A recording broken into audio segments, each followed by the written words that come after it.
Hey everyone, welcome back to the Mirror Project. We are your hosts, Christine, And Alexandra.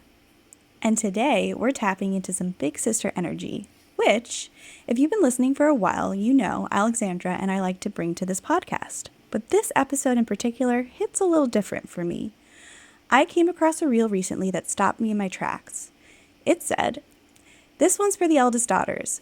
What do you guys think it's like to not be constantly aware of the emotions of every single person around you? To not feel responsible for making sure everyone around you is okay, no matter what energetic, emotional, or mental toll it takes on you?"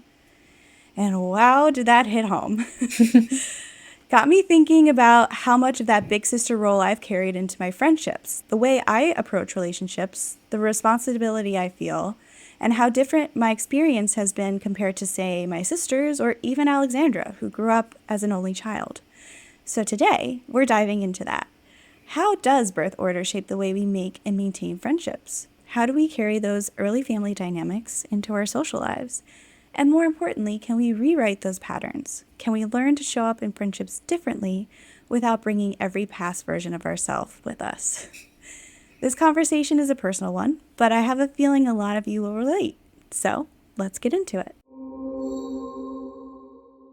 Before we delve into today's riveting topic, make sure to hit that subscribe or follow button on your preferred listening platform. Take a moment to do it now before it slips your mind. Trust us, we're not getting started without you.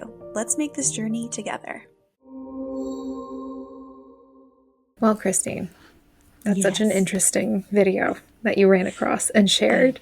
So you Yes. said, whoa, that hit you. So when you first heard it, what was the part that hit you like most viscerally? I think the thing that hit me the most was I relate to constantly being aware of everybody around me. Like I am where their emotion is at. Like if it's a Mm, particularly tense situation or if I can sense when somebody's mood shifts. Like I'm always hyper aware of that. And whether or not it's because I'm the oldest or because I can be at times quite anxious as a person and like I do have like a part of me wishes that I don't want anybody to be uncomfortable, upset, and like I just don't want that to escalate, you know? So hmm I'm constantly aware and at times will focus on that more than myself. So I think this summed it up beautifully. And then at the end, she ends by saying, "That must be nice." It's like, yeah, I don't really know what it's like because that's just the constant state I exist in. But Okay. So if you don't know what it is, what do you imagine that to feel like where you're not, having to constantly, think about everyone else? What do you think that would feel like? I really don't know. I'm sure I probably would be a little less stressed and uptight at times. I was about to say, you uptight? No. Which is I don't really know. interesting because you don't come off as an uptight person. So, Oh, that's very okay. Good, I guess. Maybe that's not the word. I don't know. Maybe I'm just in my head about it. Maybe I feel like I am, but that's not really the case. The stories we tell ourselves and all. I guess I would probably feel. I mean, I do feel like a laid back person, but things tend to stick with me for like a long time, even after a situation is over. If I yeah. know I left an interaction where someone, whether or not I made that person feel that way, if they've left feeling angry, uncomfortable, hurt, it's going to stick with me and Mhm. it's going to bother me. Now, I realize that's not on me, but I don't know if I think maybe it ties back to the sort of responsibility I felt like I needed to place on myself to make Mm, sure my sisters, my parents, other family, friends, that they all felt, I don't know if like it felt safe with me or felt like I would be there to support them, that they could lean on me, like whatever the case may be. But that often has left me feeling like I don't have the capability to do that to somebody else. Like, I feel like it's a burden for me to not be like, to, I don't know. Do you get what I'm saying? Like, A little bit, yeah. I think I was following it. I the definitely point get being the like, pressure of responsibility. right. So the point being like, I don't feel like I would be able to, I never want to be a burden, right? That has been a big thing with me ever since I was little. Mm-hmm. I don't know where that came from. I don't know.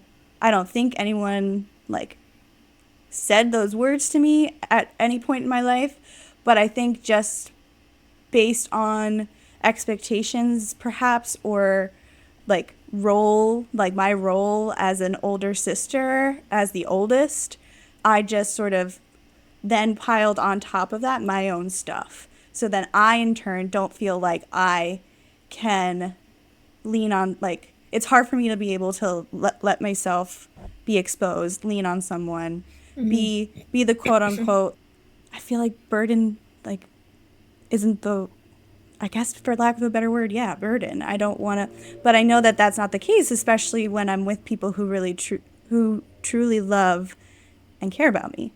Mm-hmm. Anyway, I could go down this rabbit hole even more, but did I answer your question? I think so. I think we got Okay. there. All right. Which brings me to a follow-up question for you, Christine. Sure. From your perspective, thinking about your experience, how did you see your sisters interact in terms of from where they were in the birth order with their friends, understanding that they're not here to personally comment. So from your what you saw and interpreted from that. I guess like we mentioned earlier, I kind of feel as though I take on this sort of motherly role. I wouldn't characterize what how my sisters interacted with their friends as the same. I feel like they potentially are approaching their relationships and that dynamic from a different perspective than I am, just because their experience is different than what mine has been. Mm-hmm. So again, it's like to your point, it's hard to put myself in their shoes in that regard, because I don't necessarily know if I understand where they're coming from.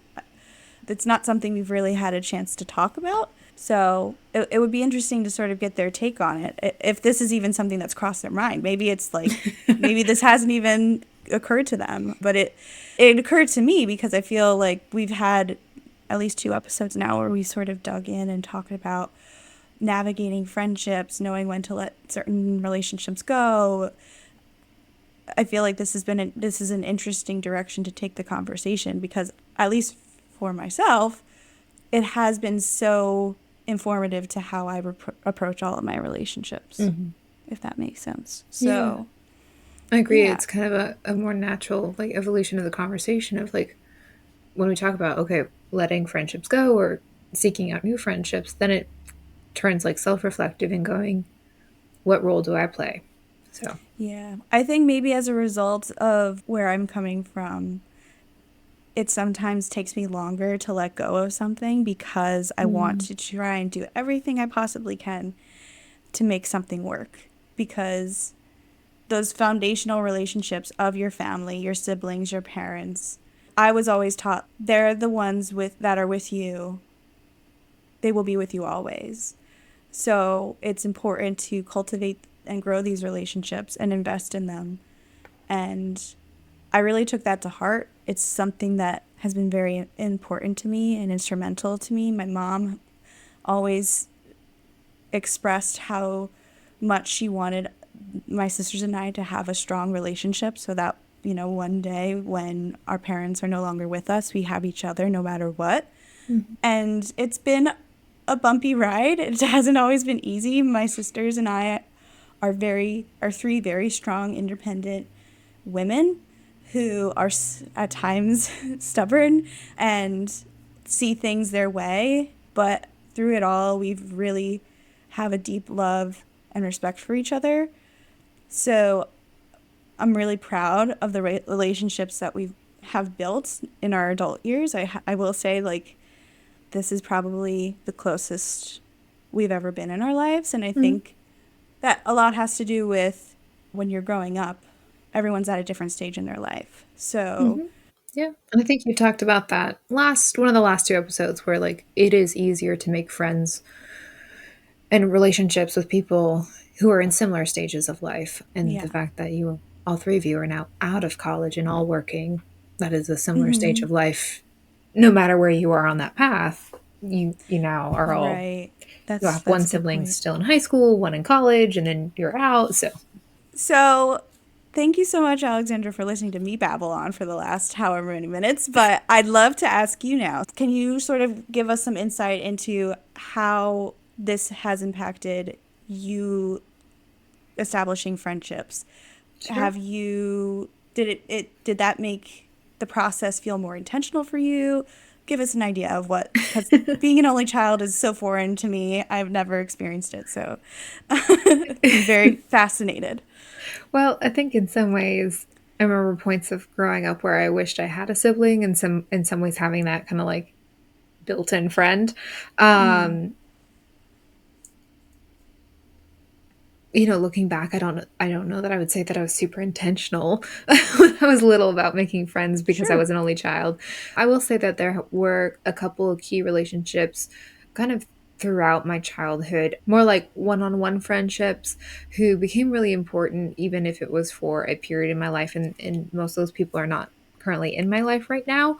I will say, I think I was a lot more comfortable one-on-one with people, with friends. So I would have one best friend and a lot of acquaintances or friends and people I would get along with. But like I had like one, two really, really good friends. And it's kind of funny. I can like mark periods of my life by who the friend was at the time.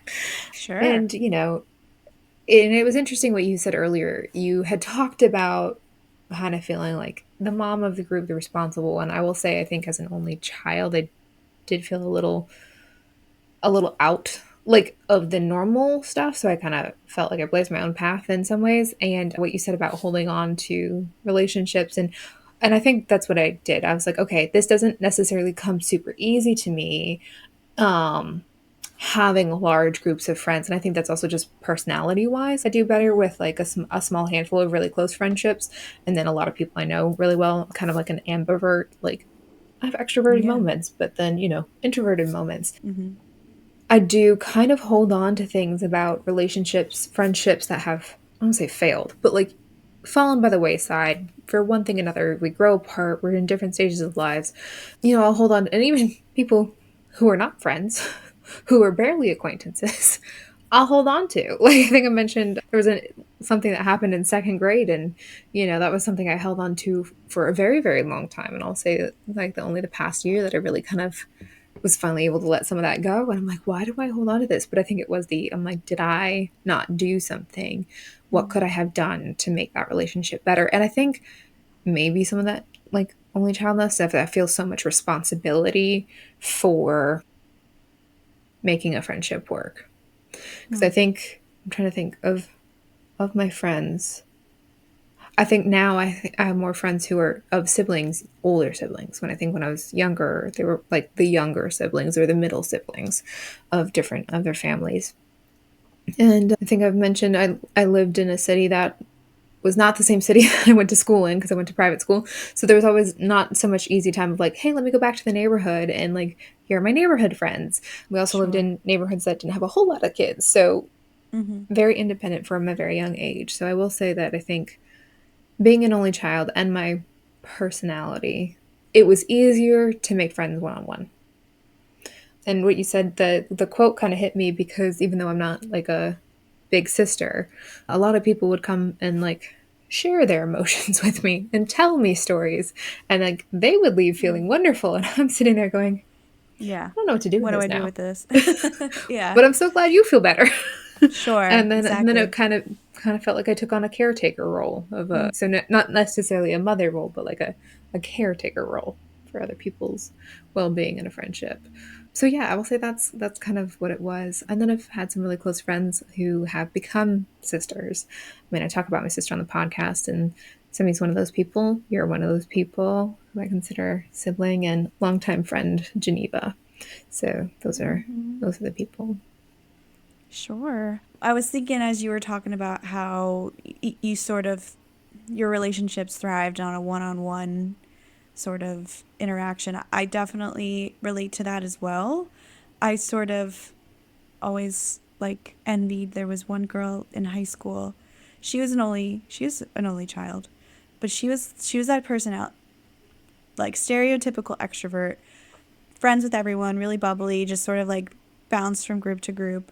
And I think just thrived off of it because she like is an extrovert by nature, so they thrive off of Mm-hmm. social interaction. I, on the other hand, much like you, more of an ambivert. I can be Yeah. extroverted when I want to be, but I sort of like toe that line of, enjoying my alone time. I think as I've gotten older, I've been able to figure out how to enjoy my own company more. That was Mm-hmm. something that took some time for me to learn, just because when there wasn't anyone around me to sort of give my love and attention to, I was like, well, who do I give it to now? And it took me a while to realize, like, oh, I could give it to myself. I I can can make space for me. I can be my own friend. I can figure out how to love myself and all of that. I don't know, like, if growing up with siblings made me more comfortable navigating group dynamics. I definitely sort of feel like it's helped me in being aware of how, and it's helped me in figuring out how to assess like a group of people I'm walking into, Mm-hmm. because I'm definitely like the quote we talked about at the start was, I definitely am just hyper aware of people, like their mood, their energy. I just sort of like sense it. So in that way, it's helped me in navigating group settings. But I think my relationship, like my ideal sort of quality time in relationship building, is that one on one. Mm-hmm. It's like a, a way to go deeper with somebody and be present with that person, being intentional with my time and their time. So And I think maybe something that's lacking today in some friendships, not ours, definitely not ours, but people, we can be so distracted now by everything else that spending time with people one on one or even in a small group setting and being fully present it can be difficult. I will say group dynamics were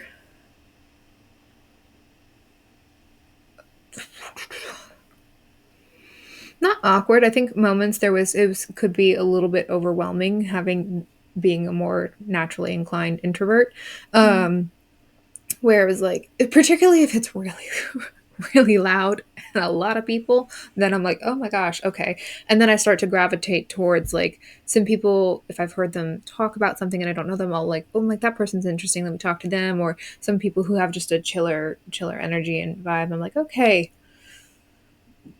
like let me find the calm in the storm. But then I have a really wonderful close friend who is an only child and is the extreme extrovert, and I think it's done me really really well to be friends in a friendship. I think it's helped kind of force me to realize it's okay, don't take myself so seriously. I will say that is something I feel like is maybe an for me, my experience as an only child is I take myself super seriously. So I take, if I mess up in a friendship or if I don't say the right thing, I do worry about what people will say, and therefore that can kind of can come off as a very serious person.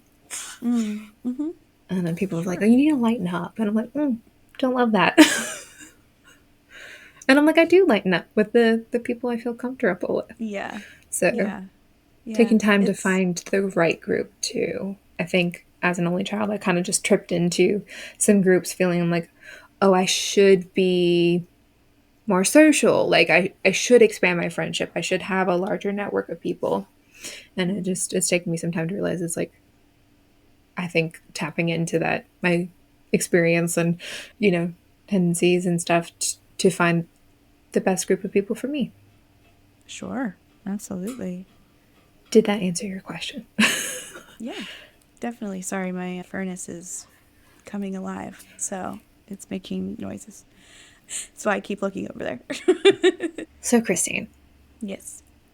kind of touching back what we briefly started to touch on earlier. Mm-hmm. What did you notice? You've mentioned feeling like the mother in the group. Mm-hmm. What did you see your sisters? What kind of roles did you see your sisters take in their friendships when they were in group dynamics?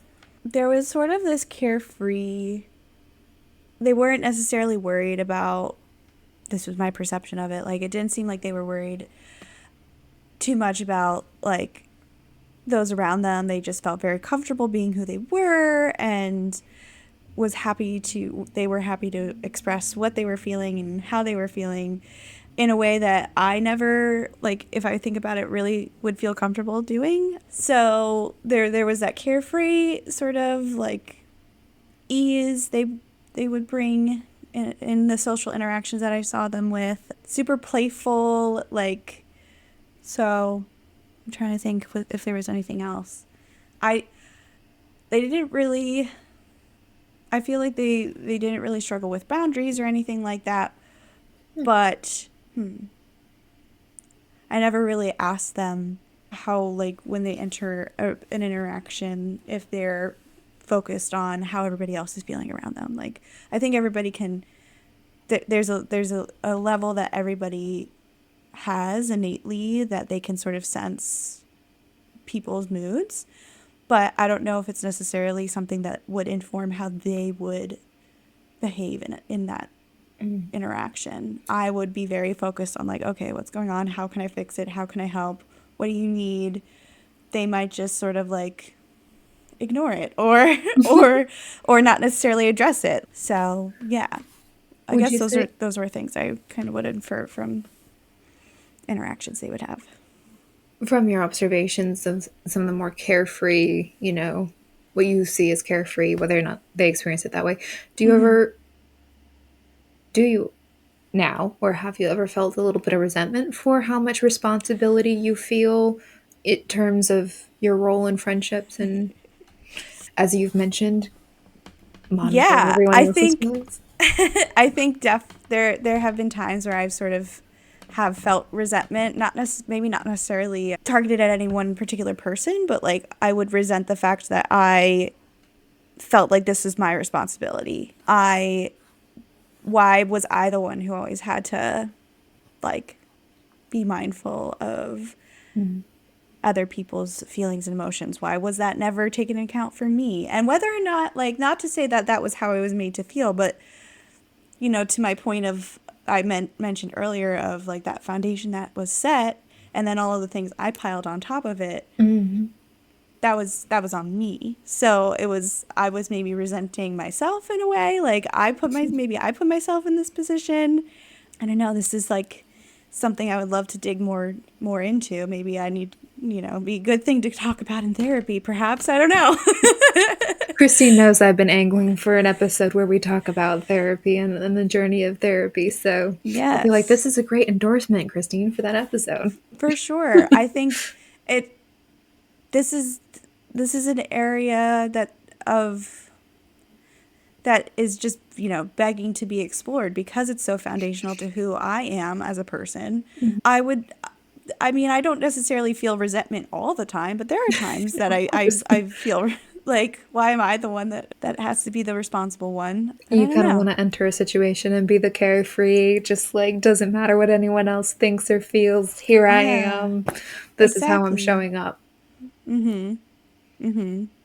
I definitely feel like at times I hold myself back in a way, but that just, I think, is because I can be guarded about who I reveal myself to, I obviously this is a conversation I'm having with you, and I know people will listen to it. But this isn't something I would talk about with somebody I just met like yesterday, a month ago, You mean So you don't just stop people in coffee shops and have these deep, insightful conversations? not Christine, oh typically, my but gosh. maybe I should start. Maybe that'll do worlds for for me. Who knows? Who knows? Just come up to a stranger. So, hey, how do you feel about your birth order and the role of your friendships? Yeah. How does that play into your personality type? Extrovert, ambivert, introvert, like all of these things, Definitely a better icebreaker question than like, hey, what's your favorite color? I So, mean, I would love to know your favorite color as well. We can add that into the conversation. It can be the first question immediately followed up by this. and then the person answering is just, "Ma'am, I just wanted to know your coffee order." And you're like, "Oh, sorry." Yeah. So, you mentioned the foundational role that your family played in kind of developing who you are, and like as you Hmm. said, you added additional responsibility on top of that. Yeah. Um, An expectation, all of that. Hmm. and I think you mentioned this already, but is there any? Do you feel like there are any friendships in which you play a different role? That you're not, you don't feel like you're always relegated or step into that big sister type. That's a good question. Yeah, I would say our relationship is one where I wouldn't say I'm like feel like necessarily a big sister to you. I think we sort of, and I think what I take into relationships where I sort of feel like I fall into this big sister or motherly role is like I know if I don't initiate Mm. plans, they're never going to happen. If I don't like and maybe that's not true, but that's just sort of How you feel? Yeah, how I feel, how it feels, right? I'm very much the planner of like, okay, if we're going to go away for the weekend, I yeah, potentially the group I'm going with wouldn't sort of talk about what we're going to do. So I feel like then it's on me. Okay, here we go. This is my plan. This is what I'm thinking. XY, this is the list of things we need to pick up at the store. Like I initiate that. And not to say that wouldn't happen if I didn't initiate it, but I just sort of feel like it's what I can bring to the table, right? mhm. Maybe in a, I don't know. Maybe in a way it's like how I feel valued. Interesting. Okay, Yeah, that just popped into my head. That seems kind of dark. part of that conversation for therapy. Yeah, therapy. Absolutely, totally happy to have that conversation with you off the podcast if you don't want to have that on here. But that makes Sure. sense. Like, yeah, we kind of replicate the roles in which we feel like we get something from with different relationships. Yeah. Yeah. I mean, for you, Alexandra, what, as you mentioned, you've found and fostered and nurtured relationships that are akin to a sibling relationship. Is this is this something, has this filled a void for you that maybe you didn't realize? Like sort of that feeling of, well, you didn't know what you didn't have because it wasn't your what, like, that kind of thing. Yeah. But now that you sort of reached this different period of your life, you got these found like very deep, meaningful relationships. Yeah. I definitely think so. I think it will never replace having a sibling because there's always been Mm, moments where it's like I am very much an only child and like I like my stuff sure. in a very particular way. And it is very, and not that I'm not unwilling to share and do stuff, but it is like if somebody just comes in and like totally messes up my space, I think that's where my only childness comes like, oh my gosh, what has happened? But I will say, yeah, in some ways, I think it has filled a void, and I think it's a beautiful line between friendship and relationship. Not that there aren't moments where, sorry, friendship and sibling. Not there aren't moments with different, where it's not like, oh my god, I think I'm experiencing what it must have been like to truly have a sibling, because of like disagreements or just difference of opinion and stuff. And then in a way that's a little bit different than I would say a friend that I don't consider like a sibling. I think there are some additional concerns and stuff and things that I bring to that. Like if we disagree, like how is that going to impact the closeness of our relationship and friendship in a way that I may not worry as much with a friend that I don't consider a sister. I'm trying to think. I think a lot of it has been trial and error when it comes to like friendships versus sibling friendships. Or I don't want to say it, sibling adjacent, not sibling replacement friendships. You know, you're definitely somebody I feel more comfortable, like if I'm having an issue or, feel like I'm struggling with something, like our friendship or other people's friendships. And I think because I think we have both taken on that role for other people where we do carry so much, it is easier, I feel like, to unload some of that burden and talk it through with you. And I really hope that I can reciprocate that for you. You don't feel like you always have to take my stuff, but it is easier to have that conversation with somebody who also feels that level of responsibility. So I think there are different friendships that I am more of a different part of myself with, though I have worked in the past to really bring my whole self to friendships. But there are definitely certain friends that I pull out more in me of one area or another. I don't know if that made sense. So I hope it does. And I hope the people listening go, yeah, that tracks. No, that definitely makes sense. I was sort of thinking about like, do you find yourself playing the same role in friendships as you would with your family, with I know for me, like I definitely feel like I take on the caretaker role or the piece like the problem solver. Like I want to make sure I everyone around me is good. I think many relationships and friendships I had in high school and even college, I would say yeah. And even I mean to some extent moving out here in North Carolina, I definitely took on some of those roles of kind of like more of like a driver, like in a friendship or a group to get something done if we've agreed to something. Like you said, you're a planner. And I think in many ways we're very similar in that. So that's a nice alignment in our friendship. I will say it probably was not the best pattern for me to be repeating. I don't think I was in friendships that reciprocated that. So I think now I'm developing friendships with people that I don't always have to take that role on, which is kind of a very nice strange feeling. So we're like, Sure. oh, okay. It doesn't feel like it's all on me to take care of. So it is kind of a nice way to just to show up and be present and be engaged.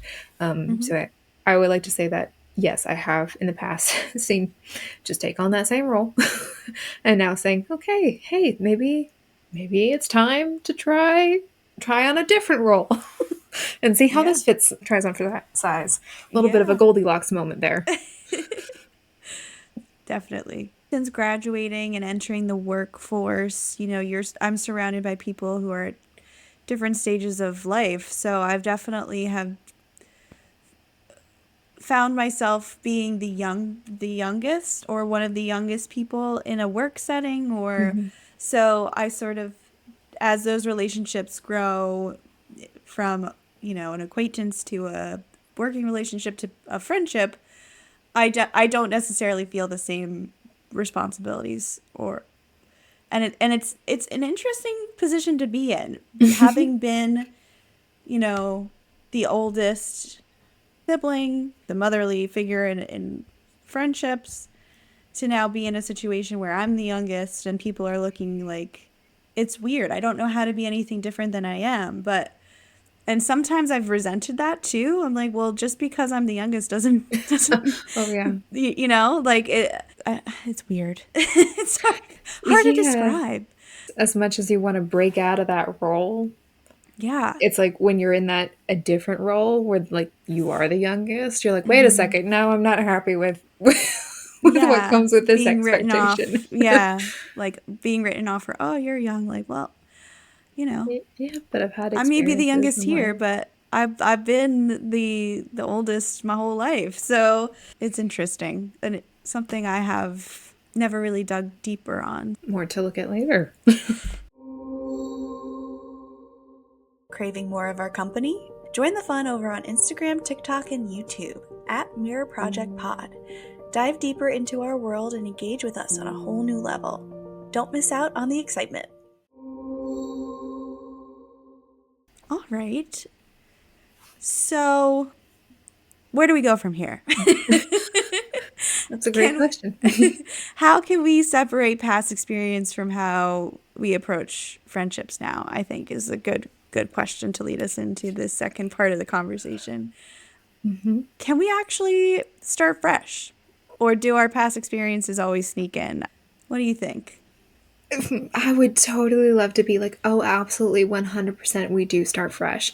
And to some extent, I think that's true. My personal experiences, I seem to bring past versions of me along for the ride. Yeah. And some I do need to just say, hey, it's okay if you stay in the past. I have not yet mastered that art. So if any of our listeners have, can you come share that with us?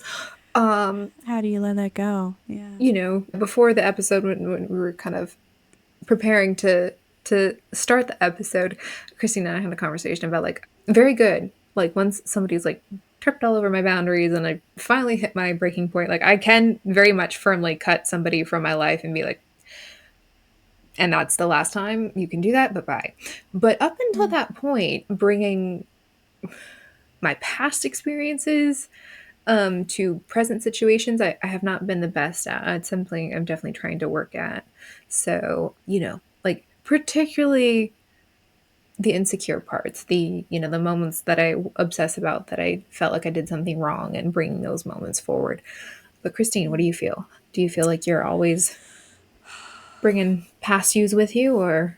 I definitely they stick with me. I also like to keep them with me because I feel like it's important to reflect and show that past version of yourself love Hmm. because they were doing the Yep. best they could with what they had and the tools that they had at the time. But I do try to make the effort to start fresh, right? I think a lot of people can relate to that as you said. I think what you But said though about yeah. remembering and like giving your past selves grace for Mm-hmm. with doing what they did with what they had, you Mm-hmm. know, I think that's super important. It's Yeah, definitely I something think I need to hear. cool. Yeah, I think maybe they don't necessarily sneak in, but they definitely help inform how I want to do things differently. So Hmm. maybe I bring them with me, but I don't let them sort of take the wheel again, if that makes sense. I Yeah. think that definitely shows growth, and it's all in how I frame the situations. I think Okay. everyone can start fresh, but I think it's important by starting fresh to remember where you've come from Okay. and who you've been in the past. Is there a friendship that you've recently developed that you tried something like that? And what was that? Or is there something you're like, next new friendship, this is what I'm gonna try? Mm. So I would say something that I've learned from and has helped me a lot in my current relationships, but also will stick with me with any future relationships and friendships I cultivate. There's only like so much I can control, right? Mhm. The people around me, their emotional well-being is not something I need to worry about. So learning how to let that go, focus on me.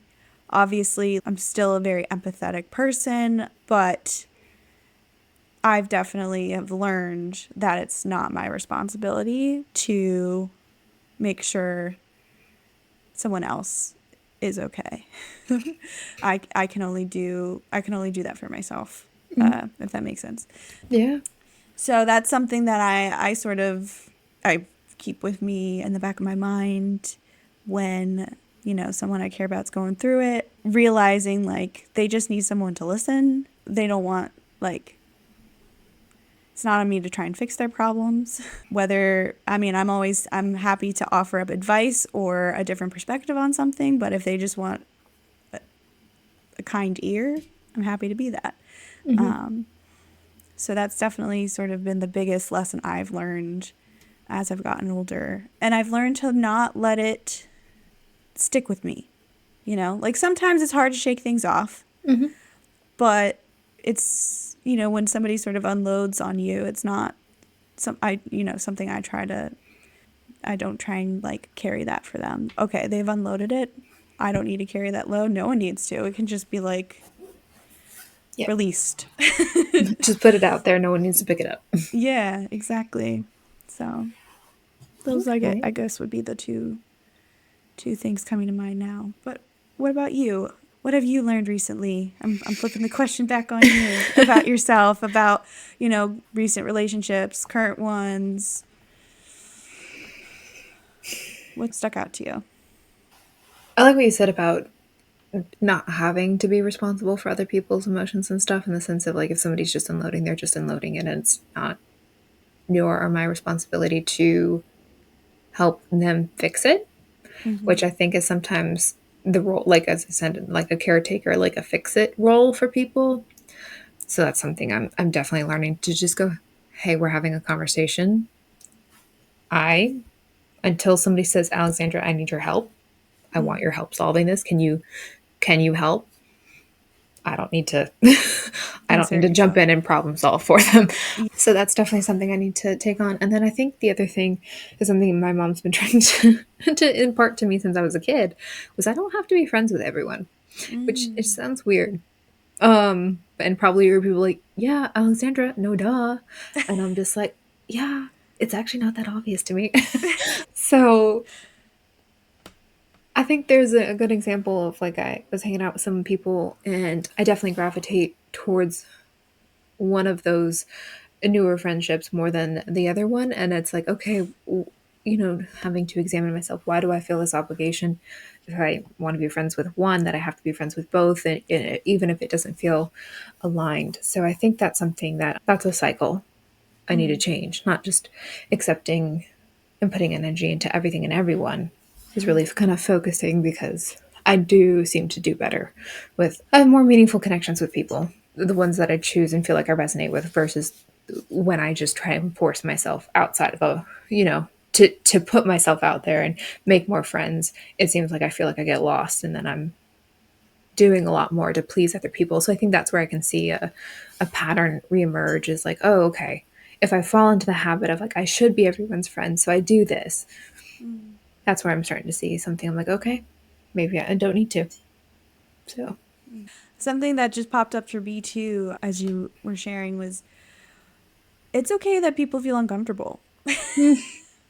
I feel what? like there's been a it's interesting to sort of see how, our society has fallen into this mode of like not allowing people to feel uncomfortable, and Mm, sometimes things just are awkward and weird, or you know people's actions affect people in a myriad of ways, and hmm. being uncomfortable is not something that we need to shelter people from, It's a good especially point. with especially with children. I mean, I'm not yet a parent, but I definitely hope to be one day. And so it's something I think about. I have a lot of people I went to school with, high school, have gotten married and are starting to have children, and I just think about how my parents raised me and my sisters, and not to say my parents were perfect, but they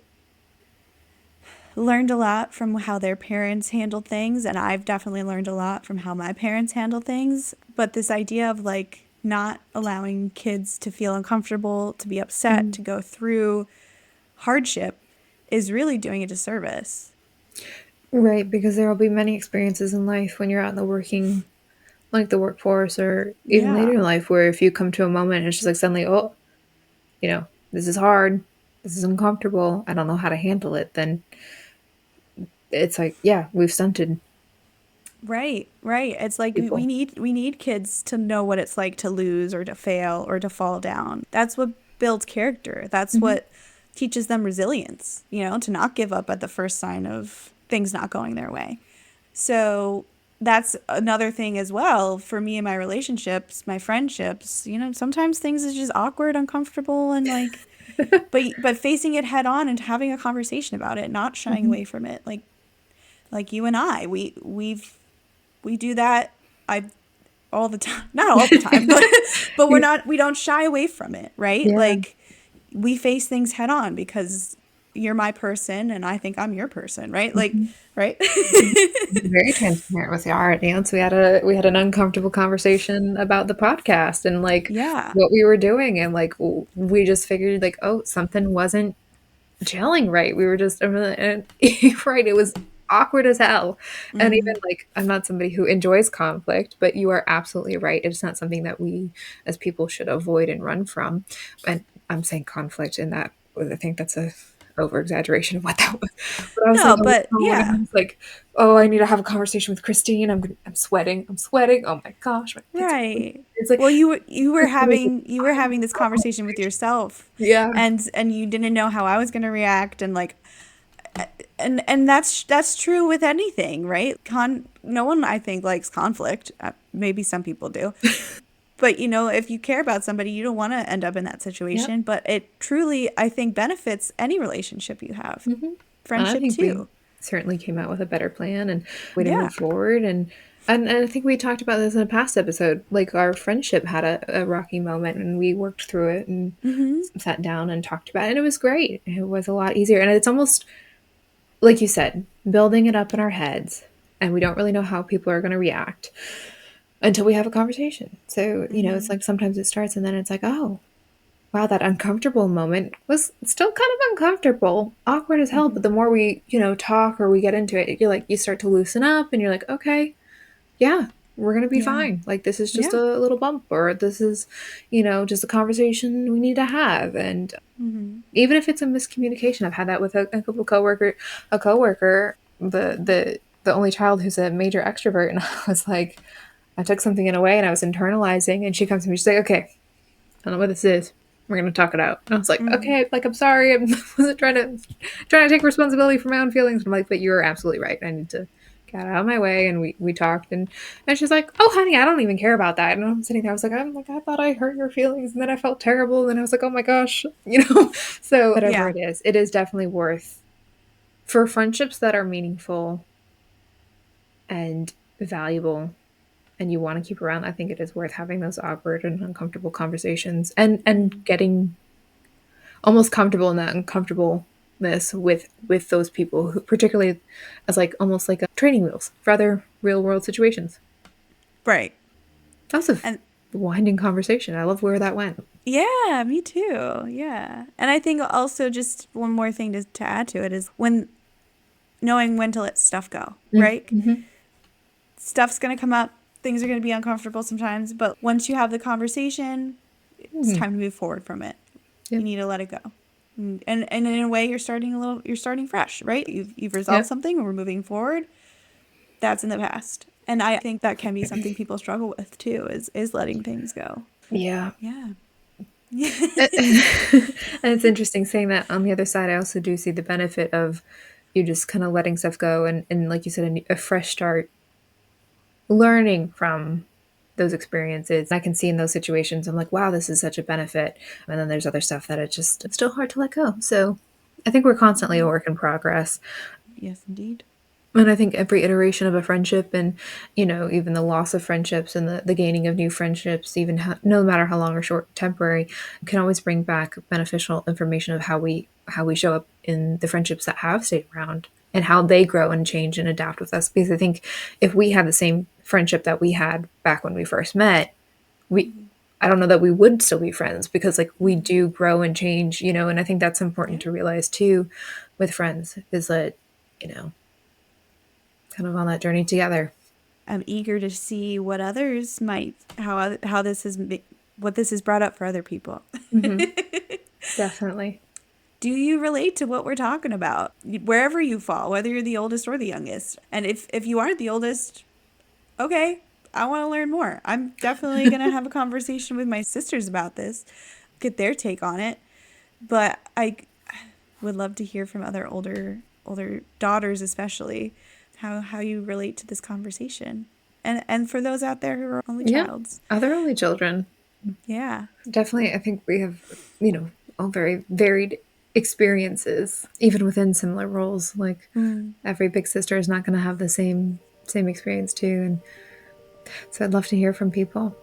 And on that note, I feel like that's a really wonderful wrap and conclusion to today's conversation, where we explored this very interesting topic that Christine found for us today of being, how birth order being an only child might impact the way we make and maintain friendships, from the natural ease of connection to the struggles of stepping outside of our comfort zones. It's clear that our early roles and our family dynamics can play a big part in how we show up in our friendships. As we move forward, we keep in mind the ways that we can be more intentional about making friends and embracing our roles within friendships. Maybe that means being more open, taking the first step, or even rethinking how we show up for the right people in our lives. Now, we'd love to hear from you all. Have you noticed how your birth order affects how you make friends, or do you think that other factors play a bigger role in showing up in friendships? Share your thoughts with us on social media or by dropping us a message. Let's keep this conversation going. And be sure to tune into next week where we'll be diving into the power of the word no. How it's a complete sentence, why it can be so hard to say it without justification, and how we can all be more comfortable using it. Thanks for listening, and if you enjoyed this episode, don't forget to subscribe and leave a review and share it with a friend. Until next time, keep reflecting and keep growing. Bye! Bye, guys. We'll see you soon. Are you enjoying the banter and insights we're serving up? If so, consider tossing some support our way through our Buy Us a Coffee page. Every bit helps in fueling this passion project of ours. Find the link in our show notes and visit our Linktree. We are immensely grateful for your generosity. As we wrap up, remember to hit that like, subscribe, or follow button on your preferred platform. Until next time, let's keep the conversations going, and we'll catch you on the next episode.